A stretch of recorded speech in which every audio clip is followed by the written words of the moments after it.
differential equation. Yeah? Now, what I wanted, why I start talking about the linear time invariant systems. Control theory is completely solved for the systems whose dynamics are linear and time invariant.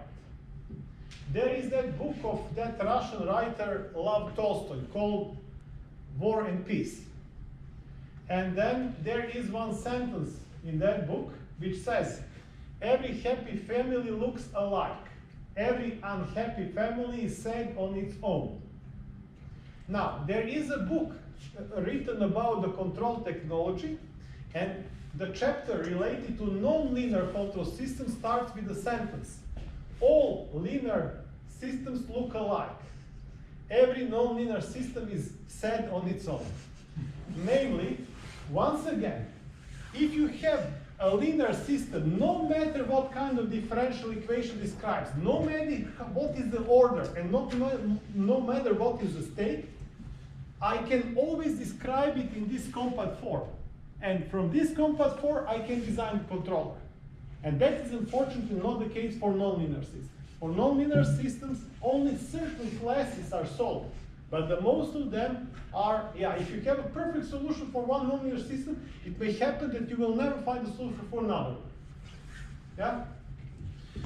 Fortunately, the most of high-tech mechatronic systems have dominant input, linear input-output behavior. Our mechanical designers design that, and electrical designers design it to be as predictable as possible, as linear as possible. Also, if the system globally does not exhibit linear behavior, dominant linear behavior, in the neighborhood of the working point, operating point, it is dominantly input-output linear. And then we still can use these strong tools from the linear control theory. That's why we rely on them. Okay? Now, the very important thing is stability. We see that this is a dynamical system. Why is dynamical? Because in the description of the system we have time derivatives. If you have time derivative, then the response of this system does not depend only on the current value of the input, but also from the history. And that dynamics can be stable and unstable. I will give you a few examples. For instance, say that angle theta as a function of the time looks like this. That is the response which is stable. It can be, response can be also like this. It's also stable. Response can be like this, asymptotically to convert to some value. That's also stable. But the response can be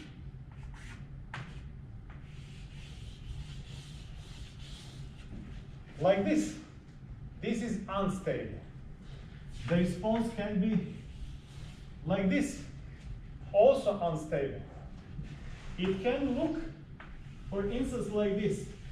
Oscillatory, stationary oscillation, which is not necessarily of consistent one harmonic. It can be more complicated oscillation, but oscillation which never damps out, but also does not amplify.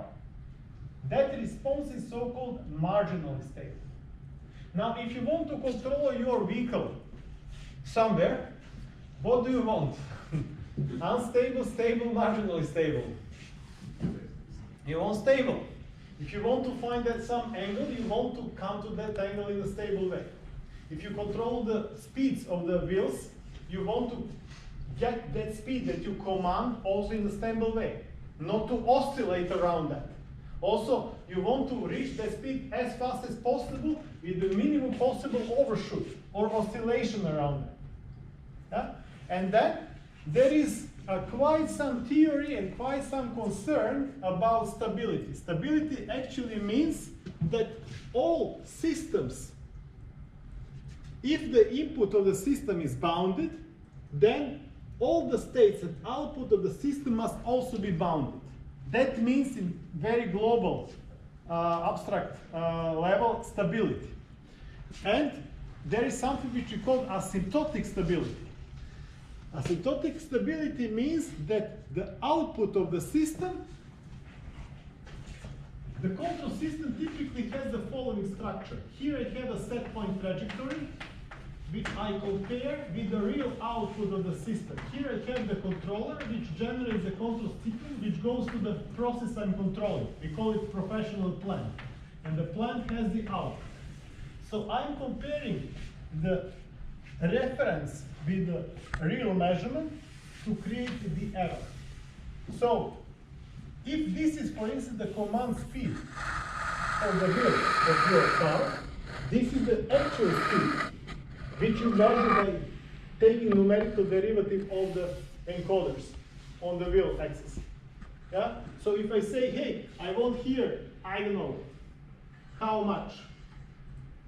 30 degrees per second speed, and you measure that speed, you want that this error goes to 0, which means that the actual speed should converge to the set point as fast as possible. Mathematically say that eventually, if the time goes to infinity. But that is really mathematical description. I want this time to be as small as possible. So that is the meaning of this step. Asymptotic stability means if the output of the system is following the reference as accurate as possible. Now, here I talked about stable system, marginal, stable, unstable, and here are some mathematical descriptions how to evaluate that. But I will not bother you at this moment about this unless you already know something and you have some questions. But I will hear from you that eventually. Now I will skip this piece. Okay. Now I come to this generic design of the controller for the system described by the state space model. Once again, state space model is model of this kind. X dot is ax plus bu, y is cx. This is the state space model. Yeah? You know that in the general case, output can also be dependent on the input. So this is the more general description of the state space. But on this slide, you don't have this term, plus du. Okay? So if I have a system described in state space, and the vector of the state coordinates has n elements. So for that inverted pendulum, elements or the states were again the angle and the angular speed, right? And input in that case was the torque around the pivot point. So objective is the output of the system, and in that particular case, output of the system was the angle. Theta should follow certain set point.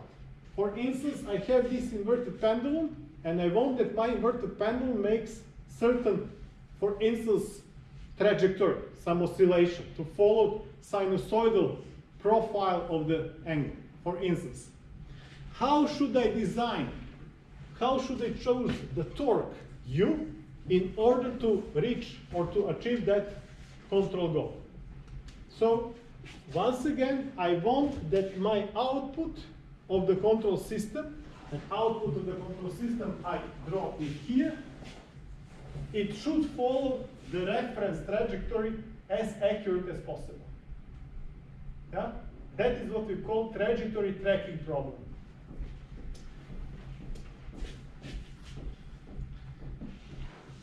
As I said, if you saw one linear system, you saw them all. Once they solve for one linear system, the solution is applicable to all of them. And this is one possible solution. In this solution, we generate the input to this state-based system as a sum of two terms. One term depends on the vector of the states, and another one depends on the reference trajectory of R.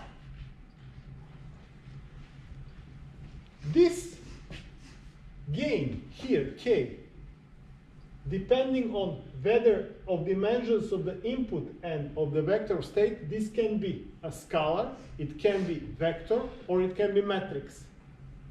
In the case of this inverted pendulum, can someone immediately tell what is the dimension of this k? To remind you, input to the pendulum was the torque, and the vector of the state consisted of the angle and the angular speed. So what should be the k then? To relate the scalar with the column here.